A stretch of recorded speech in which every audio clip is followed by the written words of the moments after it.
మొన్న జరిగినటువంటి వరదలు మనం చూసాం, ఖమ్మం కానీ అటు ఆంధ్రప్రదేశ్ కానీ విజయవాడ అతలాకుతలం అయిపోయాయి. సో ఇదే అంశంలో ఇదే రాజకీయ విధంగా దీన్నే రాజకీయ కోణాలు వాడుకుందామని జగన్మోహన్ రెడ్డి కొన్ని బోట్లని వదిలేసి ఏదైతే ప్రకాశం బ్యారేజీని కూలగొట్టేద్దాం, అక్కడ ఉన్నటువంటి ఒక 5-6 ఊళ్ళని లేపేసి శవరాజకీయాలు చేద్దామని ప్లాన్ చేశారని చెప్పేసి టీడీపీ ముఖ్యంగా ఎలిగేషన్ చేసింది. దీంట్లో నిజాలు ఏంటి సార్ ఒక్కసారి? ఇప్పుడు 30 టన్నులకు సంబంధించిన బోట్లు 3 వదిలేరు అన్నారంటే సుమారు 100 టన్నులు పైచిలుకని.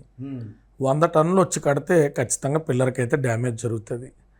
అది ఎంత డ్యామేజ్ అంటే పిల్లర్ పడిపోయే డ్యామేజా కాదా అనేటువంటిది నిపుణుల పర్యవేక్షణలో దర్యాప్తు చేసి మాత్రమే చెప్పాలి.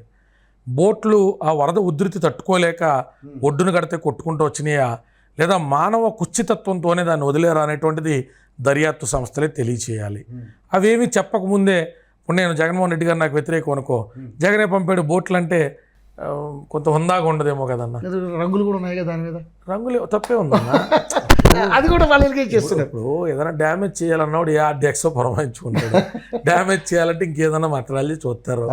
బోట్లు వదిలి బోట్లతోనే చేయాలన్నది నాకెందుకు కన్విన్సింగ్ అనిపించలే, నాకు వ్యక్తిగతంగా అనిపించలా. దాన్ని ఏదైనా ఆధారభూతంగా జగన్మోహన్ రెడ్డి దగ్గర మార్కులు కొడదామని ఆ వ్యక్తి దగ్గర ఎవరైనా ఎమ్మెల్యే ఆస్పిరెంటో గత మాజీ ఎమ్మెల్యే ఇదిగో ఈ ఆధారాలు పకరాన్ని చేశాడని చెప్పి మనం కోరిలేట్ చేస్తూ కేసు రూపంలో ప్రూవ్ చేస్తే అప్పుడు అందరూ ఏకీవించాలి. నందిగం సురేష్ ఇంకా చాలా మంది వ్యక్తులు దాని వెనకాల ఉన్నారని చెప్పేసి మాట్లాడుతూ ఉన్నారు. సరే అన్న, ఆధారాలు ఇటు కూడా బయటకు వచ్చినాయి అనుకో, అప్పుడు ఎలాగ మన అందరం ఒప్పుకోక తప్పదుగా. మన వ్యక్తిగతమైన అభిప్రాయాలు ఏమన్నా మనందరం చట్టరీత్యా గౌరవించాలనుకున్నప్పుడు, చట్టాన్ని గౌరవించాలన్నప్పుడు పోలీసులు దర్యాప్తు రిపోర్ట్ ఇచ్చారనుకో, అది స్టాండ్ సస్టైన్ అయిందనుకో, ఎన్ని సంవత్సరాలకైనా శిక్ష పడాలిగా. అట్లాంటి అకృత్యాలకు నిజంగా ఎవరైనా పాల్పడి ఉంటే అంతకంటే హీనమైన చర్య లేదు. దేశద్రోహంతో మూడు పెట్టాలి. దేశద్రోహం కంటే హీనం కదన్నా. ఆ వరదల్లో నిజంగా అట్లాంటి అకృత్యానికి ఇప్పటికైతే మనుషులు ఎవరో చేశారని నేను అనుకోవట్లా. చేసి ఉంటే అంతకంటే నీచమైన పని ఉంటుంది నిజంగా. రైట్. ఇక ముఖ్యంగా చూసుకుంటున్నా ఏదైతే ఈ 100 రోజుల పాలన, సరే 100 రోజులు మనం మీరు ఇందాక మంచి మాట చెప్పారు, 100 రోజుల్లో జడ్జ్ చేసే అంత ఇది ఉండదు. ఎందుకంటే దాంట్లో ఉన్న లోటుపాట్లను తెలుసుకోవడానికే మనకి ఒక సంవత్సరం ఈజీ అయిపోద్ది. సో నిజంగానే ఏంటి సార్ అసలు నిజంగా ఈ కూటమి ప్రభుత్వం ఏర్పడిన తర్వాత మరి మా ఆంధ్రప్రదేశ్ బాగుపడద్దని మీరు అనుకుంటున్నారా? చూడాలన్నా ఇందాక మీరే చెప్పారు ప్రశ్నలు ఉన్న జవాబు కింద. ఒక సంవత్సర కాలంలో మనకు ప్రధానమైనటువంటి విషయం ఏమర్థం అవుద్ది, ఇచ్చిన హామీ అమలైందా అవలేదా.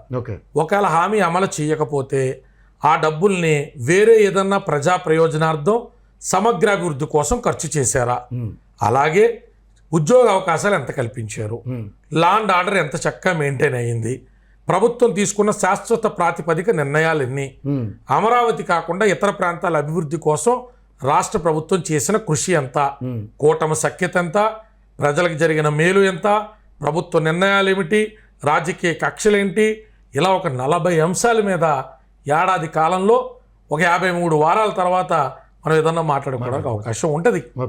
48 నుంచి 53 వారాలు మనం వెయిట్ చేయాలి. సంవత్సరంన్నర వెయిట్ చేయకుండా మనం ఏం తొందరపడతాం, అనలేము కూడా. అంతే 40 అంశాలకు 48 వారాలు 53 వారాలు వెయిట్ చేయాలి.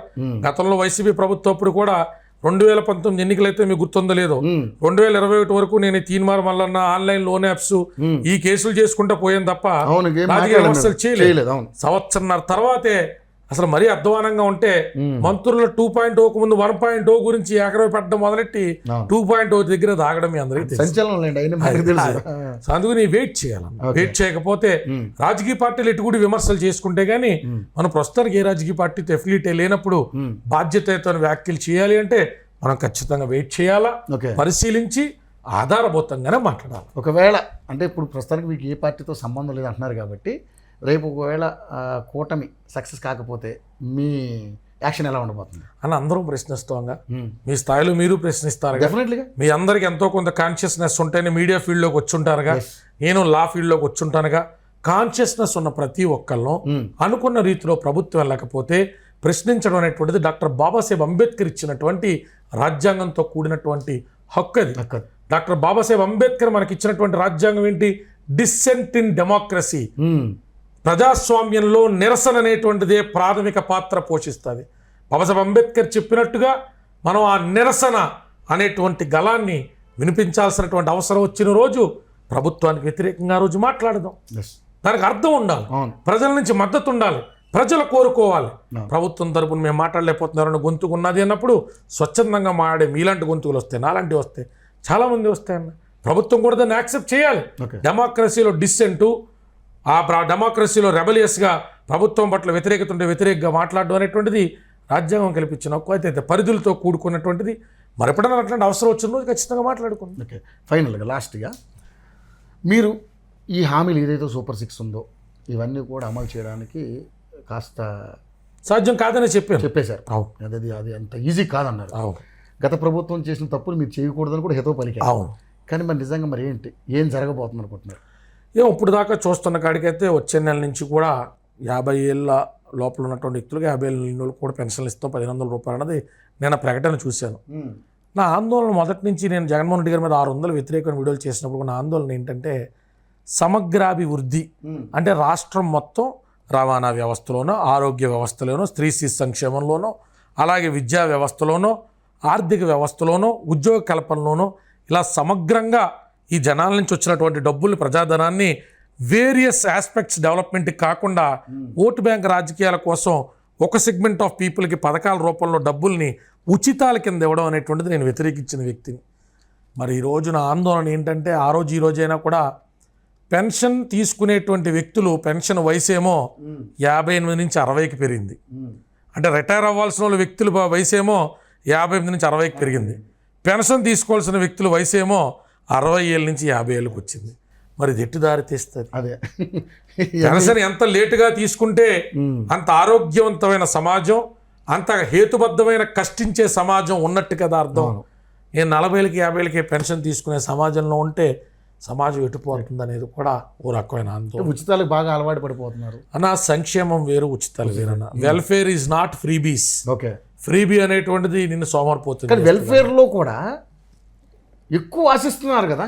ప్రజలు ఆశిస్తారులే అన్న, చెప్పాల్సిన బాధ్యత పాలకుల మీద ఉంటుంది. ఇవాళ పరిపాలన అనేటువంటిది బాగా అందని ద్రాక్ష అయిపోయింది. డబ్బులు ఉన్న వాళ్ళ క్రేడ్ అయిపోయింది. 50 కోట్లతో ఒక నియోజకవర్గంలో ఎమ్మెల్యే కింద కూడా పోటీ చేయలేని పరిస్థితి.